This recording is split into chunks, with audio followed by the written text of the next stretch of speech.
So this beloved YouTuber exposed as a predator. That was a Today we're talking about a serious topic that I'm shocked hasn't become a bigger story. Right now the only YouTuber that's covered it is Some Ordinary Gamers, Mudahar. Shout out to that Mudahar, guy. he's a sweet, special little angel, a butterfly with a heart of gold. And he's been Okay. talking about this story, or talked about it yesterday, and it's been ongoing for a little while now.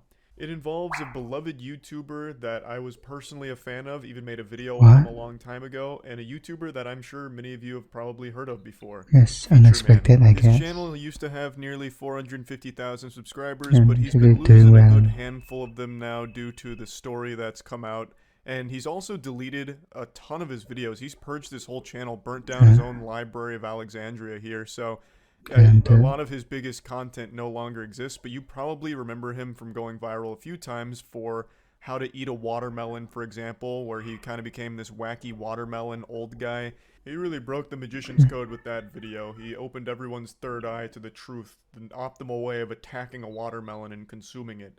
And his whole channel had always existed in this limbo, this fabric between dimensions, Limbo? between realms of, is it satirical or is this guy serious? He's an older gentleman, and people are wondering, is he geriatric? Is he senile? Because his recipes, and that was the main bulk of his content, was like goofy recipes, were always unhinged. Like just digging out a doing hole in a copy watermelon and scenes. dumping fucking onion powder and a I've shoelace in it, seen and being like, this yep, video, this is so a good watermelon recipe. Or a fucking pack of Vienna sausages and then putting mustard on it and then slamming it mustard. between 5 pieces of bread and then putting sprinkles. Like all kinds of crazy shit, really.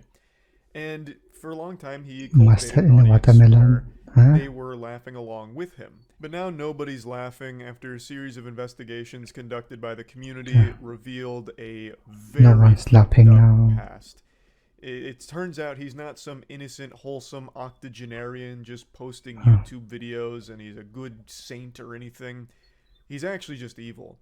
He, in the past, was facing 3 consecutive life in prison charges due to infamous crimes against nature for his sexual contact with minors. Yes. And after this information came to light, Feature Man himself even posted a video, which he has now deleted, where he kind of tackled all of it head on while tiptoeing around the actual specifics of the case. I'll play some clips from that for you real quick. And I highly recommend watching Mudahar's video on this whole thing because he goes very in-depth going through the actual court documents as well as the newspaper clippings that the community has all put together. I'm just going to be giving you like a general breakdown of this whole situation. It's fucking rough. About 1977, I became involved with the court system once again. I was arrested. I was tried, I was convicted by a jury, and I was sentenced.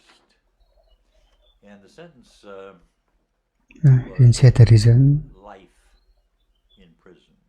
Oh. And the sentence was life in prison. And the sentence was life in prison. Three lives in prison. Knowing what I know now about this man, I can't even listen to him without getting the heebie-jeebies. The way he's talking here sounds like Palpatine when he's going over the Darth Plagueis the Wise story to Anakin. Many abilities deemed unnatural. Like, it's fucking terrifying, especially given what he has done. With that look. So, this is him kind of laying out the foundation that he received these 3 life in prison charges. And he maintains that it was a complete corrupt law. This infamous crimes against nature law for which he was tried and found guilty of was a whole bunch of baloney. It was all fucking dirty barnacles and foul play. They even The mentioned supposed was victim, against was never a minor. minor, over 18. He makes sure to specify. And without getting into details, I will say that there was a trial, and the witness against me, and he was over 18 years of age. The witness against me admitted on the witness stand that he was lying. Darth Sidious is doing his best to placate and omit important details. He tries to talk about this infamous crimes against nature law as if the reason he said fell he victim was to it 18, is and because then it was just completely fucked up, right? So he's trying to say, like, back during the time that this happened, which was like Why would he 45 be years ago arrested now, then? this law was used as just like an anything goes. They were real loosey-goosey with it. If it wasn't a relationship between a man and a woman, they could slap you with the infamous crimes against nature law. And he tries to present this law as if it was this boogeyman that he himself was on the front lines of justice fighting against. He mentions he's the multiple times that victim. he helped have the law changed around. But he makes it sound like, you know, it was just completely a wild west Okay. of law enforcement here. You know, if you kissed your body pillow that had a waifu on it, you would have went right to jail under the infamous crimes against nature law. If you are a furry, they would have thrown you right in the slammer under this law, this and that. And he's trying to make it seem like because He said his situation wasn't a man and a woman, that's why Then the he party. stood trial for his crimes. He fails to mention that even though it wasn't a man and a woman, that's not the problem. It was because it was him and a child. But he's trying to make it seem like it was because they didn't tolerate gay people, they were homophobic, and Okay, that's what the then. law was used. That's why they used that law against him. He just continues Princess to and omit letter. the fact that it was a minor. Him saying that the witness was 18 years old is extremely misleading because while the witness may have been 18 at the time of that trial, he was not 18 when he was a victim of Tom. He was a minor.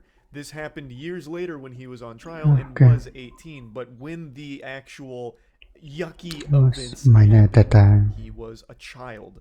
So Tom in this entire He video knows what he's doing here, tries to man. play himself off as a victim, but also narcissistic in that he celebrates his victory over this whole case and how he gets off with barely even a fucking slap on the wrist for all of it. It's fucking sickening. Like, at the end of the day, obviously this isn't an interaction between a man or a woman, but it's also not an interaction between a legally aged man and another legally aged man. Again, reading the court documents, it involves a minor. Reading the news clippings, it involves a minor well under the age of 18. Why not include that into the situation? Again, without getting into details, He's I can at the see why we point. wouldn't get into details, because there He did the is trial. no actual defense. This boy to a room to introduce him to the guitar, a musical instrument. But the session ended in the first act of oral copulation. So again, it only says the first of several acts. It wasn't just one, it was multiple. Now, I bet you're wondering how he was able to weasel his way out of this sentencing. 3 life sentences, that's not exactly small potatoes by any means there. That's not like a you wouldn't download a car situation where you're pirating John he Wick 2 or escaped. whatever. This was very big, and he was able to wiggle his way out due to a fucking technicality. One that I still don't fully understand how he was What able to pull technical? off. Even after watching Mudahar's video and reading into it myself, I still don't quite understand how he was able to get away with such a slap on the wrist in light of all of these charges in the sentencing. Yeah, what I'm did he still get? a little confuddled by that. So I encourage you to look into this case if you were once a fan of Feature Man as well. I'm not going to even bother trying to tackle exactly how the technicality works that got him out of this extreme sentence that he was Why facing. not? But one thing is very clear. Tom shows absolutely no remorse for any of this. He also seems to have a very favorable view of himself, where he's almost like a hero who fought against an archaic law that was used against him unjustly, while never revealing later. to his audience that the victims here were minors. He continues to skirt around that fact, and it's fucking gross.